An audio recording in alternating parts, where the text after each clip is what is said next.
మాకు మంచిది, జనాలకు ఇంకా చూపెడతాము. ఆ ఓకే 11 కూడా లేకుండా ఓకే చేసి ఓకే పెడతారు అండి ప్రజలు. ఓకే అండి మహేష్ ప్రసాద్ గారు ఏంటి రప్ప రప్ప ముందుగా 99 ఫ్యాక్షన్ నమస్కారం అండి. అలాగే ప్యానల్లోని మిత్రులకి మీకు కూడా నమస్తే. ఒకటి చెప్తున్నాను సార్, ఎవరైనా కార్యకర్తలు భావావేశాలకు గురై ఆ విధంగా పోస్టర్లు పెట్టడం ఖచ్చితంగా ప్రజాస్వామ్యంలో నాట్ టాలరబుల్, నాట్ యాక్సెప్టబుల్. అంటే వాళ్ళు చేశారు కాబట్టి మేము చేస్తాం, వీళ్ళు చేశారు కాబట్టి మేము చేస్తాం అన్నది ఖచ్చితంగా ప్రజాస్వామ్యంలో ఖండించవలసిన విషయం. It is not tolerable. రెండోది, ఒక ప్రభుత్వం వాళ్ళ నిర్ణయం ఏం చేస్తారన్నది వాళ్ళ ప్రభుత్వ స్థాపన జరిగిన తర్వాత చేయవలసిన పనులు యాజ్ ఇఫ్ అన్నట్టుగా ఎప్పటి నుంచి చెప్పడం సముచితం కానీ కాదు. తర్వాత ఈ సత్తెనపల్లి పర్యటన ఇందాక అజయ్ మాట్లాడుతూ ఆయన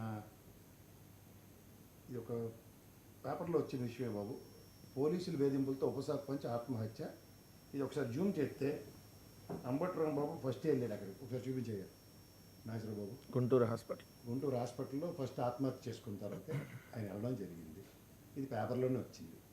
రెండు విషయాలు నేను చెప్తాను. ఇవాళ ఆయన వెళ్ళి పరామర్శలకు వెళ్తారా ఏదన్నా దగ్గర, ఇవాళ జగన్మోహన్ రెడ్డి గారు పరామర్శకి వెళ్ళలేదు, విగ్రహ ఆవిష్కరణకి వెళ్తే కుటుంబానికి సంఘీభావం సానుభూతి తెలిపాడు. అందులో ఇంకంతగానే లేదు. ఒకసారి చూపించి పోలీసులు వేదంతో ఆత్మహత్య. ఇది ఫస్ట్ ఆఫ్ ఆల్ అక్కడ జరిగిన సిచ్యువేషన్ మనం అట్రిబ్యూట్ చేసుకుంటే, నేను ఏదో ఛానల్లో చందమామ వారి కథలు చెప్పినట్టు, తాతమ్మ నాన్నమ్మ మనందరికీ కథలు చెప్పినట్టు చెప్తున్నంత మాత్రాన ఏదో బెట్టింగ్లు ఓడిపోయాడంటే, ఇవాళ నాన్న దగ్గర 30,000 మందికి భోజనాలు ఏర్పాటు చేశాడు. ఎంత కాదన్నా ఒక ఫ్యామిలీ, ఎస్టాబ్లిష్డ్ ఫ్యామిలీ కింద దాన్ని చూడాలి. అంత కాదన్నా అతను ప్రజాస్వామ్యంలో ఉప సర్పంచ్ కింద ఎన్నికైన మనిషి. సో ఈ రెండు ప్రాస్పెక్టులో అతని చావుని ఆ పార్టీ ఓన్ చేసుకోవడం, గతంలో మీరు చంద్రయ్య చావుని కూడా పార్టీ ఏ విధంగా ఓన్ చేసుకుందో అక్కడికి అతనికి వాళ్ళ ఫ్యామిలీకి ఉద్యోగం ఇచ్చేదాకా కూడా లీడ్ అయింది, గమనించుకోగలిగింది. అంటే పార్టీ కార్యకర్తల్ని వాళ్ళ ప్రాణాలు కోల్పోయినప్పుడు పార్టీ అధినాయకులు వాళ్ళ సంఘీభావాలు ప్రకటించడం, వెళ్ళడం ఒక ఇది. ఆ రోజు అంబటి రాంబాబు వెళ్ళడం ఎంతవరకు సమంజసం, ఈరోజు విగ్రహావిష్కరణకి వాళ్ళ నాన్నగారు ఇతను పిలవడం కూడా అంతే సమంజసం. దానికి జగన్మోహన్ రెడ్డి వెళ్ళడం. సత్తెనపల్లిలో దగ్గర 1300 మంది పోలీసుల్ని, 50 మంది ఎస్ఐల్ని, 20 చెక్ పోస్టులు, 20 సిఐలు, 8 డిఎస్పీలు, 5 అడిషనల్ ఎస్పీలని డిప్లాయ్ చేశారు.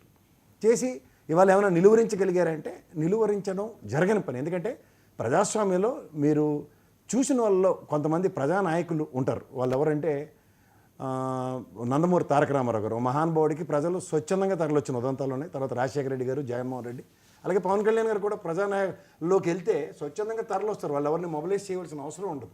వాళ్ళు ఏంటంటే హీరోటిక్ వెర్షన్స్లో వాళ్ళని ఎడోర్ చేస్తారు.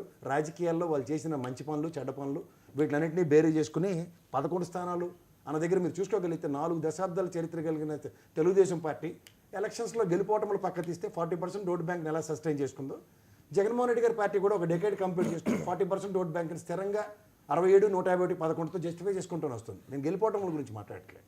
సో అంచేత ప్రజా ప్రతిస్పందన, ప్రజల నాయకుడి గురించి రావడం అన్నది సర్వసాధారణమైన ప్రక్రియ. ఇవాళ యాక్సిడెంట్లో చనిపోయిన ఆయన ఆత్మ శాంతించాలి. అది యాక్సిడెంట్ అని అందరూ అభివర్ణిస్తున్నప్పుడు అది పొరపాటు కింద దాన్ని అభివర్ణించాలి తప్ప, అది మా గతంలో మనం చూడండి రీసెంట్ పాస్ట్లో పల్నాడులో ఒక స్కార్పియోతో గుద్ది చంపించిన నేపథ్యంతో కంపేర్ చేయలేం. అవి ఏంటంటే భ్రూణ హత్యలు, ద్రోణ హత్యలు, కక్షలు, కార్పణ్యాలు. 2029 వెయిట్ చేస్తున్నదా అప్పుడే వైఎస్ఆర్సీపీ ఎవరి చేతిలో ఉంటుంది సార్ ప్రజాస్వామ్యం? మరి అంటే అంత కాన్ఫిడెంట్ గా ఇలా పోస్టర్లు బహిరంగంగా పెట్టడం అన్నది చెప్తున్నాను కదా సార్, గంగమ్మ తల్లి జాతరలో నడుగుతారు సార్. 2 విషయాలు నేను చెప్తాను. ఇప్పుడు రీసెంట్ పాస్ట్లో పుష్ప అనే సినిమా ఒక వరల్డ్ వైడ్గా ఒక సూపర్ లెవెల్లో ఎస్టాబ్లిష్ అయిన సినిమా. సో ఆ డైలాగులు అవన్నీ అందరూ ఎస్టాబ్లిష్ చేస్తూ ఎవరి మట్టుగా దాన్ని అన్వయించి మాట్లాడుతూ ఉంటారు. అందులో వాళ్ళ నాయకుల పట్ల అది దాన్ని ఎవరు ఏం చేయలేం. ఇప్పుడు సినిమాటిక్గా డైలాగులు ఉన్నాయి. ఇప్పుడు బాలకృష్ణ గారు కొన్ని డైలాగులు ఉంటాయి.